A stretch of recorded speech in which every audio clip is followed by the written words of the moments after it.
Oklahoma. Oklahoma. Ready when you are, gentlemen. Okay, we said today is the 7th. Now, Chris, you don't want me looking straight ahead. Just look at this man right here. I'm not Okay. even here. Okay. Okay, we will begin. My name is Kim Hobbs, and this is September the 7th, 2007. We'll begin the interview. What is your full name, sir? Martin Warren Goldfarb. When and where were you born? Born on April 19, 1923, in Bronx, New York City, Which squadron were you in? 515th. What was life like for you in the United States during the Great Depression? It was tough, but we didn't know it was tough because everybody around us had the same type of life. Do you think that the hardships of the Depression strengthened you for the war? No, I don't think so. Where were you and what were you doing when you heard that Pearl Harbor had been attacked? I was having dinner on Sunday, approximately 12 to 1 p.m., and my brother, who was already in service, had come in on a pass, and there were four of us, and my kid sister. My brother's name is Edwin, my kid sister is Carol. And we were having dinner, and they had a small little radio, and it came across, and basically we couldn't believe it. None of us had ever heard of Pearl Harbor to begin with. But 2-3 hours later, I was at my friend's place, and then we heard of Pearl Harbor constantly all day. What level of education did you reach before you joined the military? I was going to Knight College, City College in New York City. I'd graduated high school, but my grades were not enough to get into the City College. And I was going at night and hoping to raise my grades and finish. Why did you join the Army Air Force? I didn't join the Army Air Force. I was drafted. I went down to enlist, I guess about 3 months before. I wanted to fly. There in New York? In New York. Okay. I wanted to fly like all of my friends did. And I went down and I wanted to be a fighter pilot, which I never could be because I was too tall, really. And I was told I needed 2 years of college at that time. And I didn't have it. And then when, I went back and I waited for my draft call. And I was drafted, went through Fort Dix, shipped down to Petersburg, Virginia. I think Petersburg. It was a tremendous camp, and the 45th Division was training there. And I was in the 45th Division. They made me a medic, and attached to our outfit was well over 1,000 of the troops were Indians. I don't recall what tribe, and about another 1,000 were what we called hillbillies from West Virginia. They were very nice, but their education levels went up to 3rd, 4th, or 5th grade, really. We all got along very well, though. And after about 4 months, a notice was posted on the bulletin boards that the Air Force was looking for cadets. And if we passed the written tests and everything else, and of course, pretty strenuous physical tests, they might consider us. And after all the tests, there were 5 of us from St. Petersburg, not St. Petersburg, Blackstone was the name of the place, that were accepted. And I went down, they shipped us down to Keesler Field, Mississippi, which in all my life in the service was the hellhole of the world. And this is what time? This was in, I guess it had to be the latter part of March or April of 1943. It was hot when we got down there, and everything was, we were all kind of annoyed. From there, I was shipped up to CTD, Xavier University in Cincinnati, which is a great Jesuit school. And the priests there they were just great with all of us. And we went through training there. They were trying to shove as much educational training into us as possible within a 6-month period. But it broke down to where they were having tremendous losses and they pushed the schedule ahead. And I left there in about 4 months. And I went down to Randolph Field in Texas. And we took our test, pilot, bombardier, navigation. And I was fortunate enough to pass all 3 of them. But I cheated when I was at Camp Pickett, Virginia, on my physical. One eye was off. I had 20/30 vision. But I wanted to fly so much that I did all my tests with one eye. And it was very easy to do in those days. You covered up one eye, read the charts, and then whoever gave the test, usually a doctor, would say, lower the chart, now cover up your other eye. And I covered up the exact same eye. In 5 physicals, nobody ever caught me, but it nearly killed me later on. So I got away with it. I was very lucky. Now in Randolph Field, I was called in and said I had a choice of any of the 3, and I said pilot training. They sent me to Cimarron Field in Oklahoma, and we started, and it was the PT-19, it's the open cockpit plane. What town would that have been in Oklahoma? Norman. Okay. That's where I think the Oklahoma University is stationed there, Yes. aren't they? Yeah, still, which you should know. They turned it into a naval base. Oh, it's a naval base now? It was for naval training.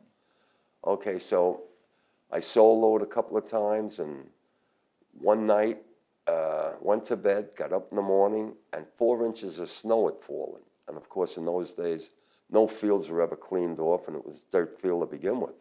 It had been a private little airfield. And I got into the plane. I was going to take off, do some flying around the field. And I did a couple of different things, I guess for about 45 minutes to an hour. And I came down to land, and that's where my eyesight tricked me. My depth perception was off, and I started landing at 25 feet above the ground. I thought my wheels were on the ground when it was 25 above. And it was a very, very hard landing.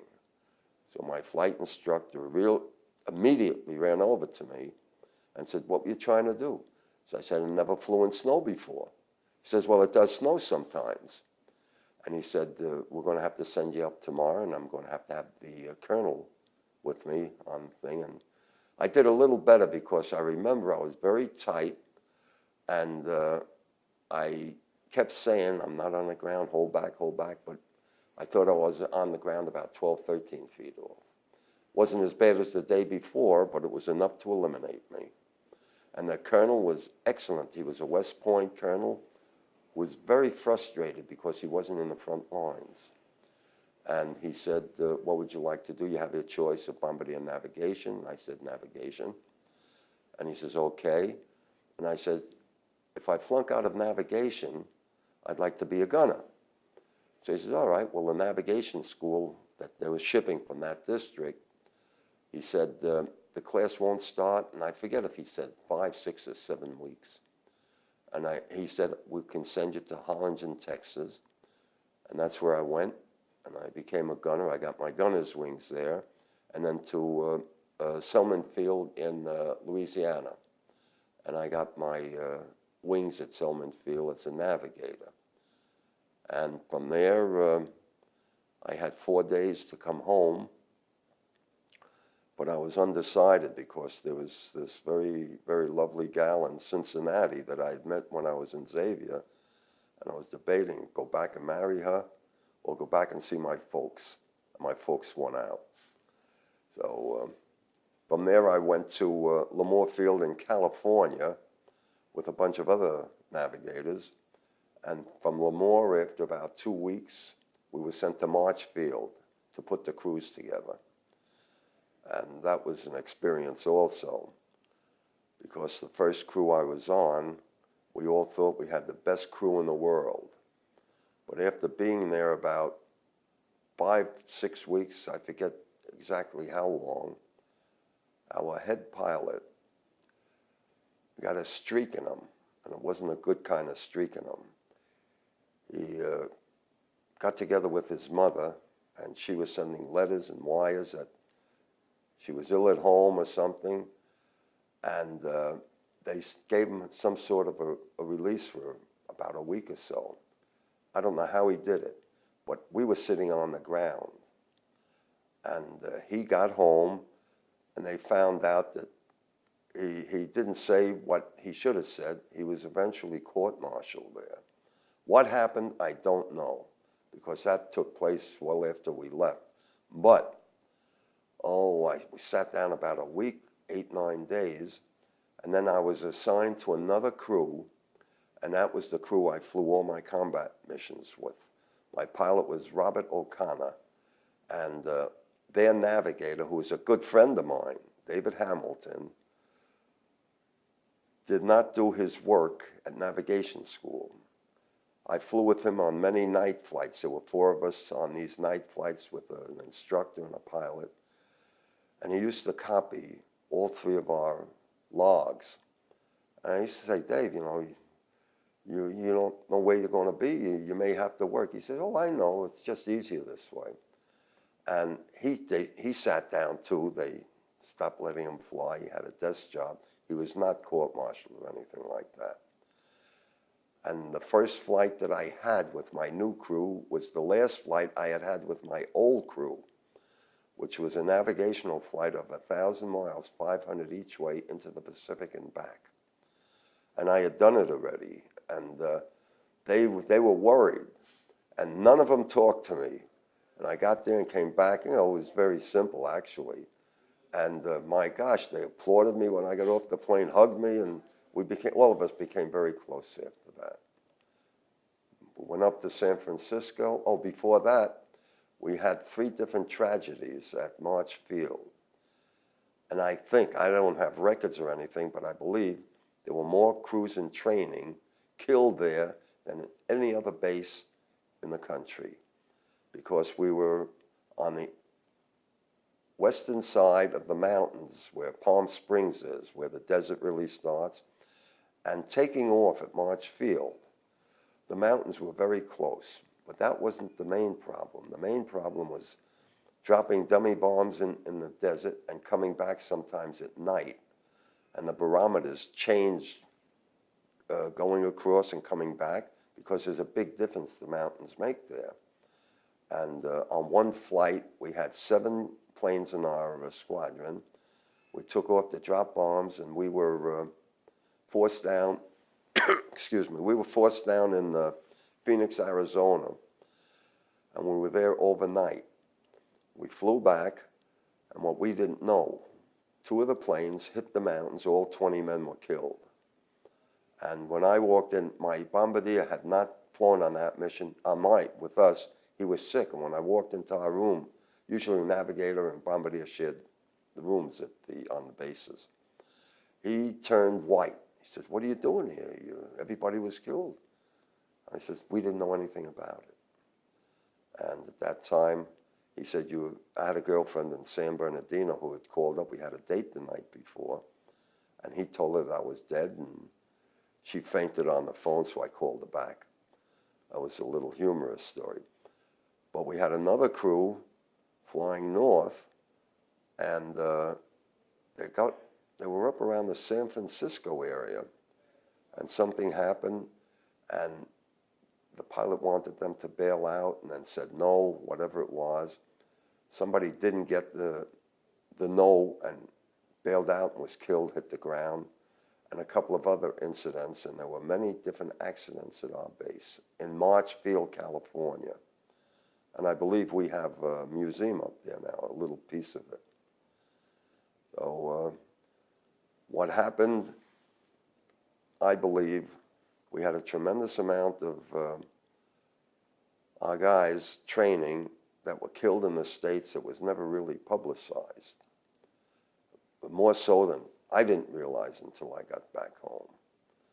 A lot of our guys just didn't make it, because the training at times was insufficient, But in all, the government did a great job in training us because basically we were all kids. We were all 18, 19, 20, 21. The average age of our crew was 21. And the government did do a great job at the time of training us all, so you had to take all of the bad things that came with the so-called good. How did did the accidents in training affect you in any way? Well, I happened to lose a couple of very good friends in that. One of them was one of the 5 that I transferred from the 45th Division. He went to a different college, and I knew him fairly well. And it bothered me quite a bit, but it didn't turn my mind against flying, because as kids, as you know, when you get something in your mind, we wanted to fly. And I think everybody in our group did want the exact same thing. Whether it was in a fighter plane, I would say 99% of our guys wanted to be fighter pilots. That was the glamorous thing, and we were kids. We wanted to be glamorous. So it affected us, but not in a way that people might think where we would want to go AWOL or something or get out of the service. We didn't. As a matter of fact, I wanted to fly 2 combat sections, 2 tours, because while I was in training, my best friend from school days was killed over in New Mexico at the big Air Force base there. It's now called something else, I can't remember. And my wife was born in that village that he was killed over. 2 planes on their last practice mission in the States crashed. One chopped off the tail of the other. They both crashed. 19 men were killed. That was in training. They were supposed to fly to England the following 3-4 days. And he was my best friend. That affected me an awful lot, really. But it affected me in the way that I wanted to fly 2 tours, one for me, one for him. It says, were you an officer or an enlisted man? I was an officer. What ranks and when? 2nd lieutenant, and when I got out of from graduating navigation school till the time I put my papers in for discharge, I had enough points. That was in October of 1945, and with my terminal, I got out. I don't remember the date. It was somewhere in November of '45 when I did get out. I came back home and started training in B-29s in Harvard Air Base in Nebraska. Big city near there was Hastings, which was a great city for anybody wearing wings. The population that went crazy over us. It was good. We had a lot of fun there.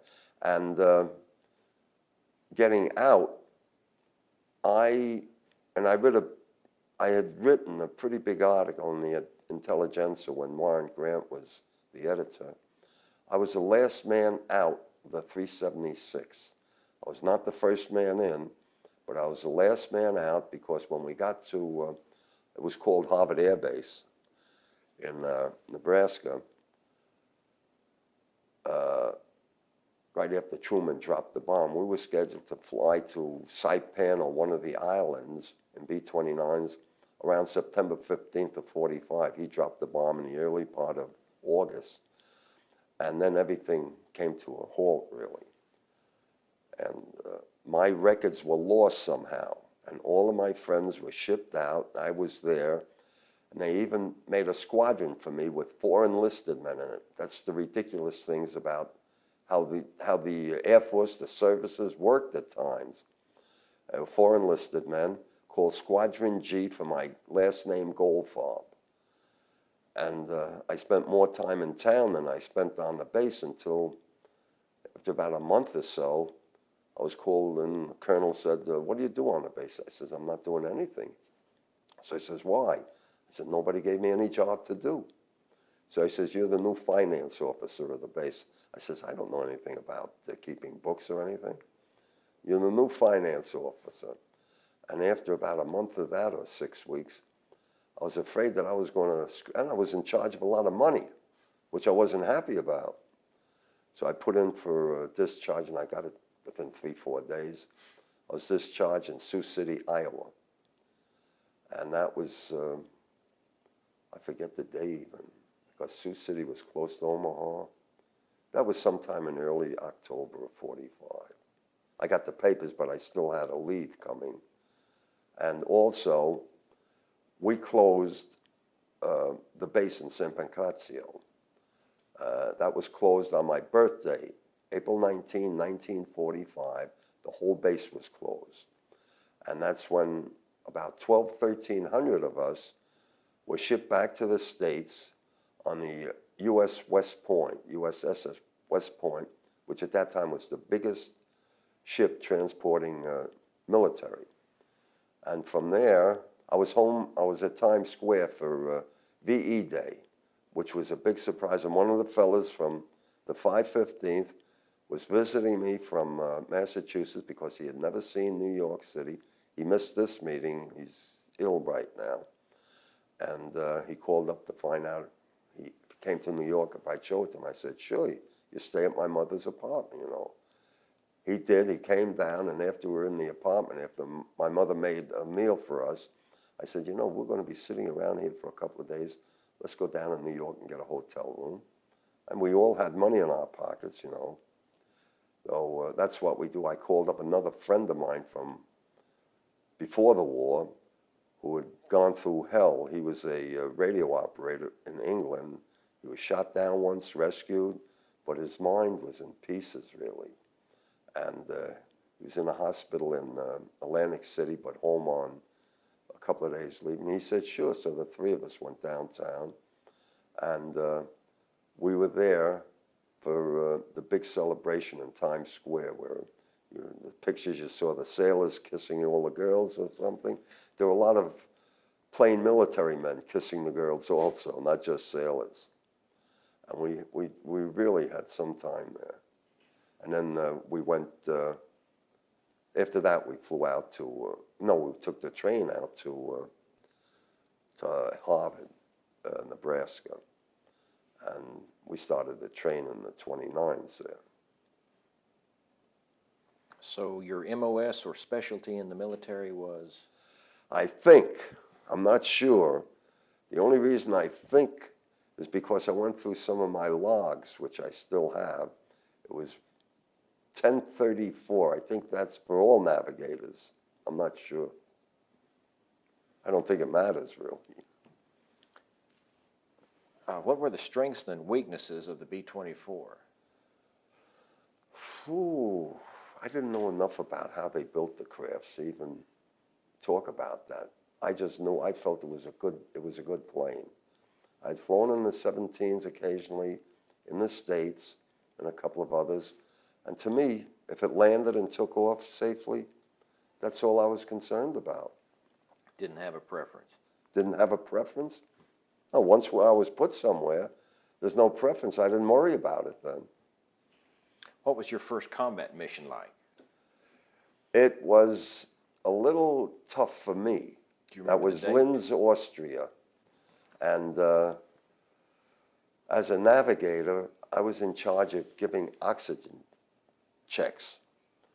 And on that first mission, I gave an oxygen check, I guess about 10, 15 minutes before the target, and everybody answered. And then, I don't remember where or how I got the idea. I took my gloves off to see if my nails were blue. Because if your nails were blue, it meant you were breathing, you weren't getting oxygen though. And my nails were blue. What had happened, the government was not aware of a lot of things with these oxygen masks at altitudes.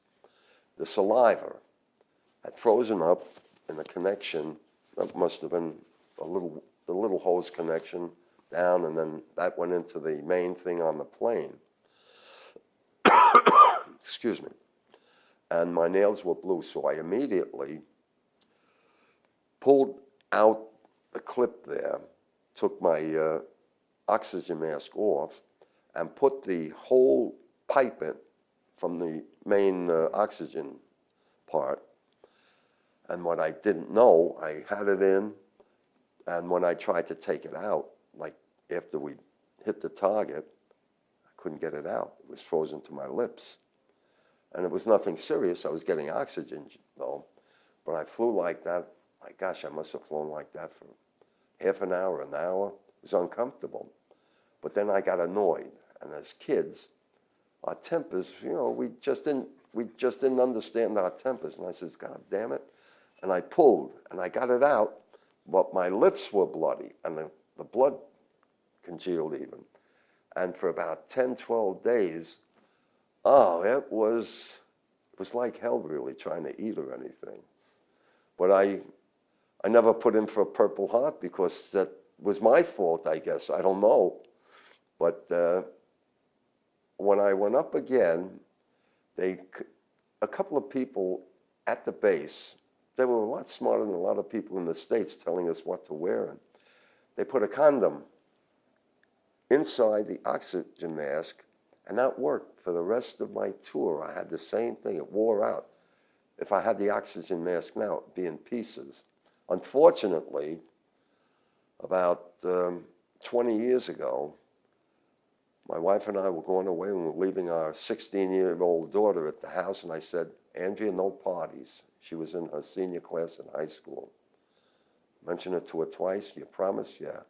Well, I don't think we're at the airport yet where she invited the whole high school into the house.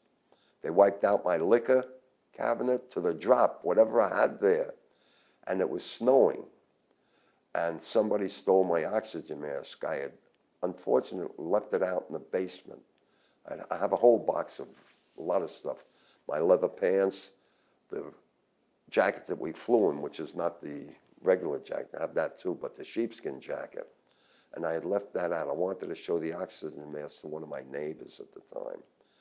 And that's the one prize that I had, including a machete, which was stolen from me. We flew a lot of missions with machetes. I did. I think most of the navigators in our group didn't. I've asked a lot of them. They don't remember, though. So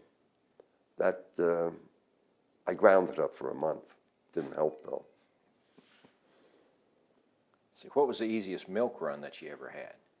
I really don't remember. It was probably a target. There were a couple of them. Probably one of the targets over Yugoslavia or northern Italy. But I don't remember them really. I was always busy. I was lucky. The pilot, co-pilot, the engineer, and the navigator were the luckiest four on the crew because we were not idle. The worst position was tail gunner, where all he could think about was being shot down or getting wounded. And these people thought all the time about this, where we didn't have a time to think. I was always busy, and I loved it. I didn't realize that until many years later, but it was a good thing for me. Now, my worst mission, is that what you're going to ask next? Yeah, what were your toughest targets? My toughest target was March 22nd, 1945, over Vienna. And we got hit many times. Nobody in the crew was hit. By the way, on my second or third, before that, my second or third target over Linz, I had a piece of shrapnel cut my heating suit. We wore heating boots into our heating suit, and the wire was outside, and you just plugged it in.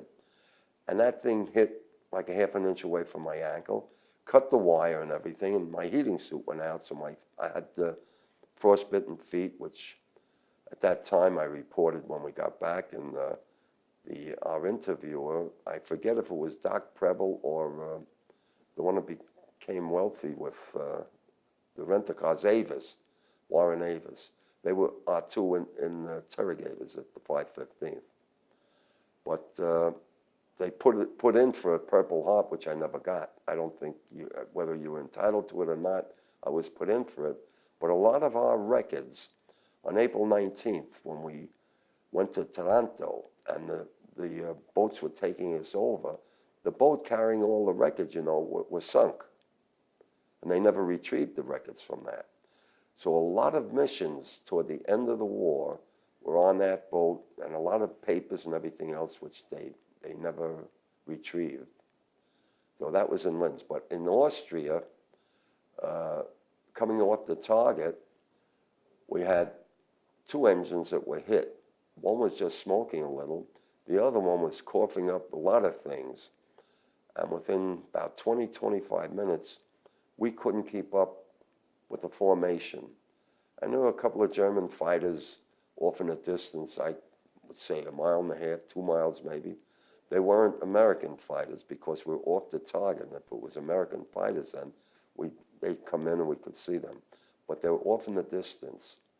And I was plotting a course to the western part of Hungary. The Russians held it. And all of a sudden, this P-51 flies up, flips his wings, and I swear he hit my window. I had a little navigation window. He didn't really, but he was close. And he says, "Okay, man, I'm here with my wingman. We're going to take you back." And they took us back, and once we got close to the Alps or a little over it, they took off because they were running out of gas. And we got back to the base, and one engine was feathered. And we got back to the base, and we were the last plane in, so we had no problem, and they didn't know if anybody was hit or whatever. My brother had come down to visit me. He was attached to a fighter pilot group above us in Italy, about 152 miles above. And he came down to visit me. He was their photographer up there. He's an enlisted man. And he'd been in service a year before I went in. And he was visiting me, and he had to stay with in the enlisted men's tent. They wouldn't allow him to stay in my tent because we were on the officer side. And you know how regulations were. So he was on the top, and when we landed, and that's what I brought here. I brought a picture, the only picture I have of my entire crew, and that was my brother Edwin. And he took other pictures, but that picture, and I never realized until about 10 years ago, he just passed away this year. He was my older brother, and he just passed away.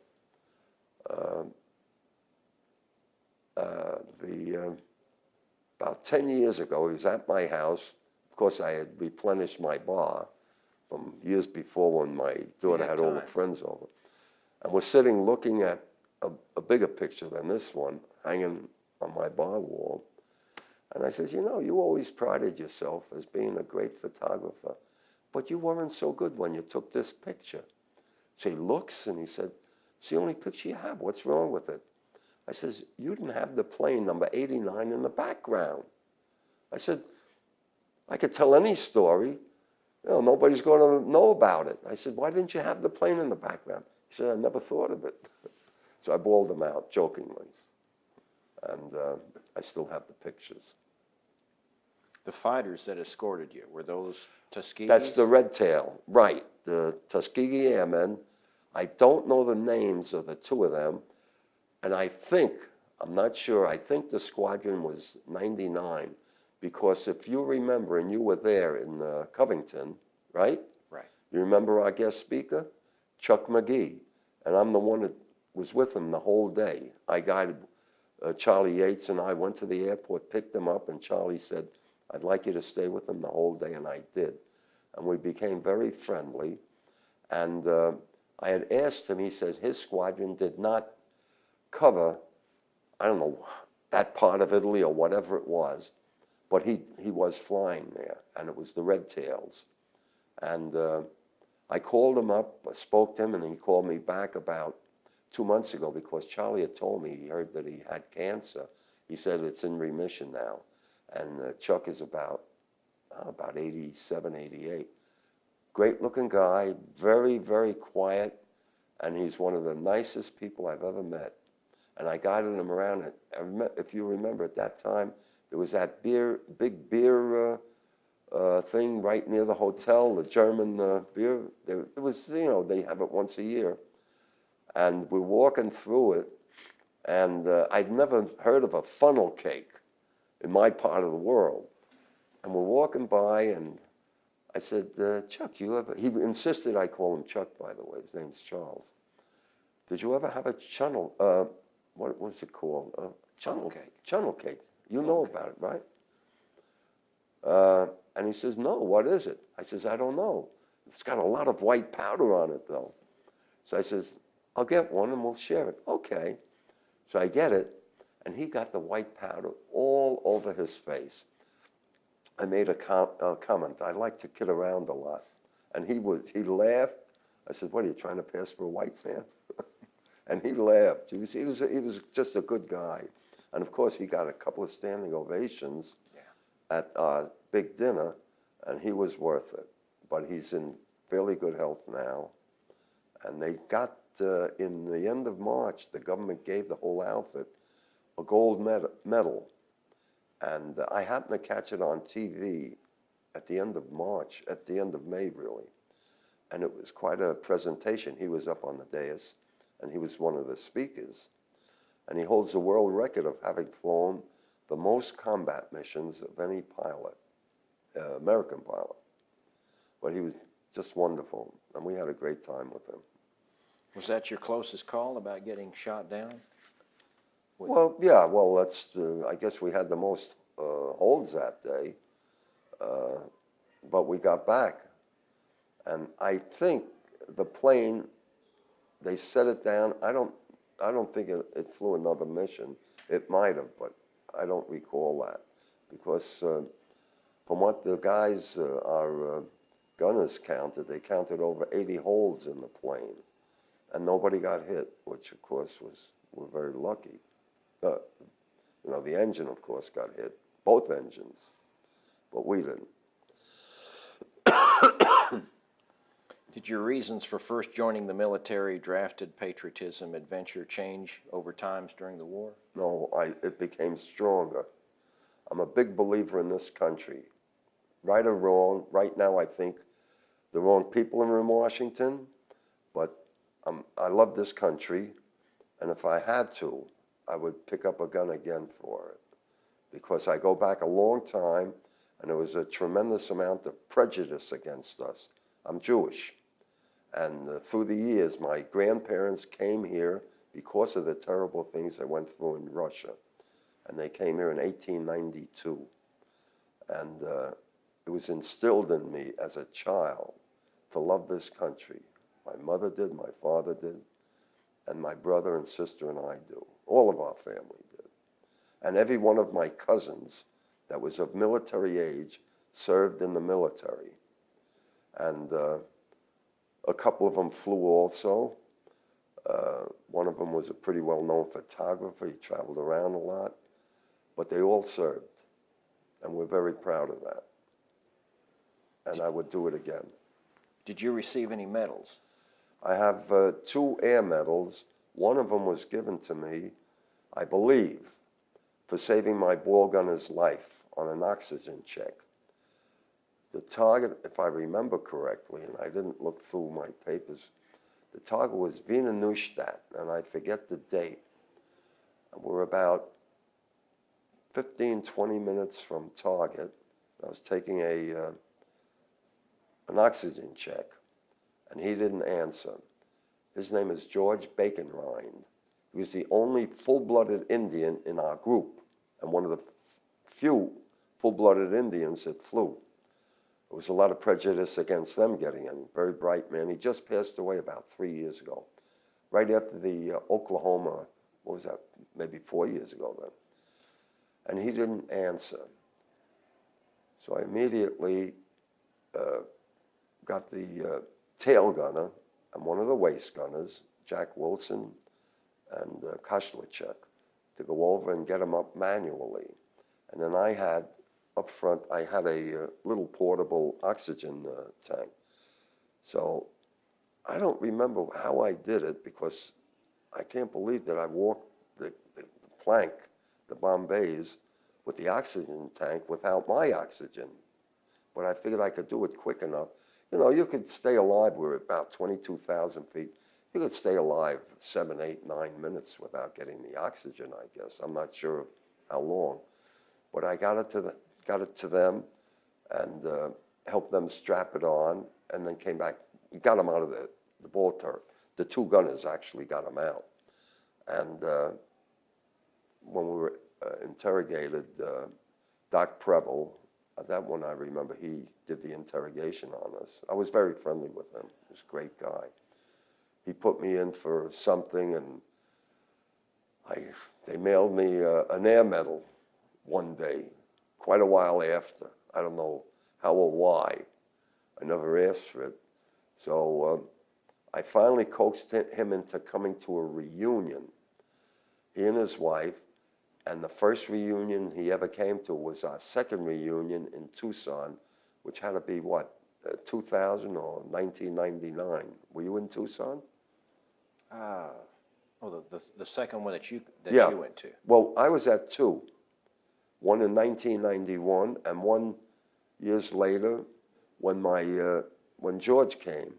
And that was the one before Seattle. Were you in Seattle? Yes, so that Okay. would have been in It's about 98. 7 years ago? Yes. Yeah. Well, he came with his wife, and the first thing his wife said, he was full-blooded, Osage Indian. She was what they call, she was white, you know. They met in high school. He went to school right off the Indian reservation in Oklahoma. Oklahoma evidently had have you ever heard of the Osage tribe? Yes, we've got several tribes and still have Yeah. reservations. Yeah, I think that's their biggest reservation there. And the first thing she said to me, and I'd never met him, and I hadn't seen George. God, it must have been maybe 50 years. I recognized him though. She said, "I want to thank you for my children, for my husband, for my children, my grandchildren, and my great-grandchildren," because she wouldn't have had them without him. And when they came to Seattle, he had his children, grandchildren, and great-grandchildren. Not all of them, but I think he had about 3 rooms or maybe 4 rooms there. And that was the last one. He had planned on coming to Oklahoma City, but he became very ill and then died 2 months after that. So that was, to me, that was very interesting. You know. Let's see, sounds like you were very close to, how close were you with your buddies and your crew? Sounds like you were very close. We were pretty close. I became close with my bombardier, who's still alive. I have 2 of them alive, the tail gunner and the bombardier. And I was close with our pilot, Bob O'Connor. I saw him many times after the war. He became a big-time lawyer out of Omaha, investigating and claims of plane crashes. And he was pretty big in politics in Omaha also. And as a matter of fact, when we met in Omaha, I had his wife and his son and daughter at our big dinner. There we sat at the same table. And she asked Warren Grant a lot of questions that Warren flew a lot of missions that she asked about different missions and everything. And Warren had sat at our table with us too. I know Warren very well, and he's not too well now. He's not at this meeting. I don't think he'll ever be at another reunion. But you know, he did such a great job with the intelligentsia. Do you remember about your commanding officers, your squadron commander or the group commander? Not too much, really. I remembered a little bit about, I think, the one that passed away, Doyle. I never really had any run-ins with any of them. I did have one run-in. After my 5th mission, I get a notice. At 6:30 in the morning, I had a report at the rifle range. I didn't even know we had a rifle range there. It was called that. And I read down it, and it said that I never passed with the .45. I never passed. I couldn't shoot. I was good with the Tommy gun, but with the .45, I knew I was lousy. And you have to report, and you have to pass it. So I went to headquarters, and I says, "What happens if I don't show up? What will you do to me? Send me home?" "Well, no, it'll be against your record and everything." So somebody at headquarters said, "Why don't you go down, pass it?" I went down. I still didn't pass.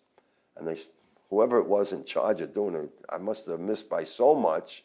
He said, "Forget about it." But that was the only run-in I had with headquarters, really. Do you consider yourself to be a hero because of your service in World No, War II? no, because I never did anything that was heroic. I did what I was told to do and what I was trained to do. And even with getting George out of that turret, you know, anybody could have done it. Anybody would have done the same thing. Ooh, you know, the crew was pretty close. But being heroic, we never thought of that, really. I didn't. I don't think anybody else on our crew did. We were really plain kids, you know. We weren't from different classes of people where they felt they had to be heroic, or they were wealthy where they wanted to be heroic. We never really thought of it. It was just a matter of doing your job and doing it to the best of your ability. And I feel the government trained me to do it. And I thought that they did a good job on me. What did you do after the end of World War II? After the end, I became a bum for 2.5 years. I traveled around. I wanted to visit all the beautiful beaches. And then my brother and I went into business together. We had a small little business. I don't know if you had it in Oklahoma, like the old type Army and Navy stores. And we had one of those with sporting goods. I was very much into sports. My brother was. And it was a combination in a small neighborhood in the Bronx, New York. We were partners for 40 years and never had an argument. And I go down to visit the place, the people I sold it to, and we're all very close yet. They're good people, and they treat me well. I treat them well. Yeah. Still, I don't do anything for them. Well, if we go back to your navigating skills, what does it mean to measure drift? To measure drift? I would say I have no idea, because I've looked at my stuff and I pulled out my Weems plotter. You know what that is? Okay. A couple of months ago, and I also had the thing I used to use. I don't even remember the name of it. It was some sort of a guide thing. I have forgotten everything about it. I'm not embarrassed to say it. I maybe can pull out 4 or 5 stars when I look up. Otherwise, I can't. And I was a pretty good navigator. I know that. And on my record out of Selman Field, it said so because it said something about lead navigation school. I'm a candidate for lead navigation school, and I did. The 376 headquarters sent me up to lead navigation school in Barry. I think I was up there about 10 days with Joe, forget Joe's last name, Prosciutto. He was on our sister crew. He was a bombardier. So the two of us were sent up there, and we roomed together. And that's where my brother came. He went down to the base. He didn't find me there, and they said I was up in Barry. He came up, and he was sitting on the hotel steps, and he was an enlisted man. I think this is a funny story. And I hadn't seen him in nearly 4 years. But I recognized him, which was a surprise. And here I'm his kid brother, and I'm an officer there. So we walk into the hotel. It was run by the British. And I said, my brother's here. I'd like another bed in the room. He can't stay here. He's an enlisted man. And, you know, enlisted men or the officers meant nothing to us, really. So we walk out, and I said, you wait out here, go around toward the back of the building. I went upstairs and got one of my uniforms. He was a little taller than me. He was 6'4", I was 6'1", 6'1.5". I brought it down, and out in the back, he put it on, and they let him in, of course. And then from there, we went to a British officers club. They had great food. We'd heard about it. We wanted to eat there, and they charged us. And as soon as we got out of the hotel, 2 MPs walked by, and they saluted. I salute and Joe salutes. My brother doesn't. And the MP's like, give him I says, return the salute. I don't salute anybody, he says. I said, return the salute.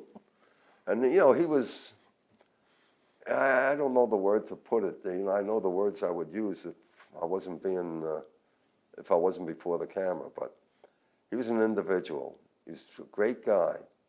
And he returned the salute. And then he got into an argument with a British colonel, because the British colonel started talking. We were sitting, had dinner with him, then we're sitting having drinks, and he was a very tight British colonel, and he turned to us and said, You fly boys have all the fun. You fly your missions, and if you don't get killed, you're sent home. I've been over here. I haven't been to England in over 3 years. And I was about to say my brother hasn't been back in nearly 4 years at that time. At that time, it was 3.5. My brother gets into an argument with him. And I'm trying, it's the only time he really had a bad temper. I never remember him having a bad temper before. And I had to calm down. And after that, he was all right the rest of the time that he spent with me there. But that I remember vividly because it brought back at his eulogy, I told that story this year. He passed away. Oh. Well, if you were going to sum things up in 2 minutes and put a message on to whatever high schooler or person is going to see this tape in the History Channel, what bit of knowledge that you've gained would you want to pass along? We have to defend this country one way or another. What I would do if I was going to be sent to Iraq now, I'd probably go AWOL because I'm so much against it. I know that the country means an awful lot to me, but there are certain things that happen that in my gut I'm so much against. I'm against all of the killings going on, mainly with our men. And I'm sorry to say, let them kill one another, but I don't want any Americans there, men, women, being killed. I'm against it. Everybody I know is against it. But we're in such straits with that thing, and how to get out of there. It's going to take a genius to work this out. And we should be out of there now. We should never have been there. And we're only there because we had a very inept president. And this man should never have been president. I have voted many different parties in my lifetime, Republican, Democrat, Independent, and but this is the worst I've ever seen. And I belong to 2 men's groups in Scarsdale, New York. I live in Tarrytown. And we all feel the same way about it. Now, most of them were World War II veterans also. We all feel basically the same way about this. It's just a horror. And for a young kid, I was put on the board of our congressperson to review cadets trying to get into the academies. She can appoint a certain amount each year. And I've been reviewing the papers for 2 years now with a very good friend of mine who was a fighter pilot in P-51s in England. And I'm very friendly with him, and I got him on her board, and now they want me on it, and I'm 90% sure that I'm on it now, to keep out the people we don't want going to the academies, like what happened up at the Air Force Academy about 3 years ago. And I'm proud to say that 2 years ago, I was instrumental in 2 of them not going to West Point. There were 2 members of the Unification Church, Reverend Moon. I don't know if you've ever heard of him. Oh, yeah. He's very powerful in up around my area. And going through the papers, this girl's name was Chapman. She was Oriental. Her mother married an American. His name was Chapman. Her grades, you couldn't keep her out of the schools, really. Her grades were so great, a great athlete. And my friend Bill and I passed her. She had the top rating of the 22 or 21 resumes that we went through. After we saw hers, we saw another one about 40, 50 minutes later. And his name was an Oriental name, living at the same address. That was where Reverend Moon, so-called, lives, bodyguards at the gate. He's got a beautiful home, a bunch of property in Tarrytown, but this home is magnificent. I've never been in it, of course, but you can see in from the road. And we put up a squawk with the people that run these things for our congresswoman, and neither one of them got in because we felt they were subversive, and that they would try to convert other cadets, which seems to be easy to do. They converted, my God, there was a lot of them at the Air Force Academy. You know, good American kids who were just brainwashed. And that's what they called Reverend Mooney, brainwashed a lot of kids. So I feel very much against all of that. And if I had to, I would, you know, if it was absolutely necessary, if our country was invaded and they were coming here, life doesn't mean that much to me anymore. I've had a very, very good and lucky life.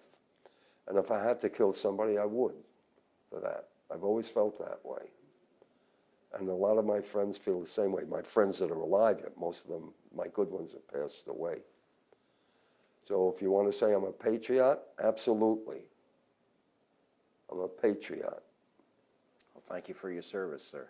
Well, thank you for inquiring about it. Are we done now? You want the names of them? If you could read them for left, are they, No. does it say left or right? Bottom line, yeah. On the bottom line, Dan Koshlachek, he's deceased. He was from Massachusetts. Jack Bromberg, he's deceased. He was from Kansas. Martin Goldfarb, that's me. George Baconrine, he's deceased. He was the full-blooded Indian. Standing up from left to right, Bob O'Connor, our pilot, deceased. Herb Wilson, our tail gunner, whose real name was not Herb. I always thought it was. When I reconnected with him 20 years ago, his real name is Jack Wilson. He enlisted when he was 16 with his brother's birth certificate. He was back in this country by the time he was 18. C.L. Caldwell, who was our engineer, he's deceased. Danny Gooden, our bombardier, he's still alive, he's sick. Alex Dusek, he was our nose gunner, deceased. And Merrill Panawash, deceased. He changed his name to Patton after the war. I don't know why.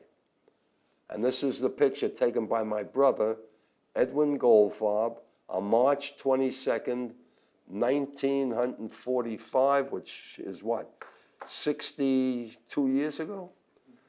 Well, I don't think I'll be around another 62 years. Now, this was interesting.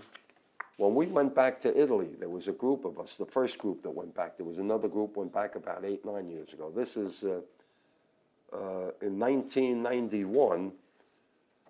They gave us an unbelievable reception. The person running our tours at that time was Shirley, I forget her last name, from Arizona. She notified them.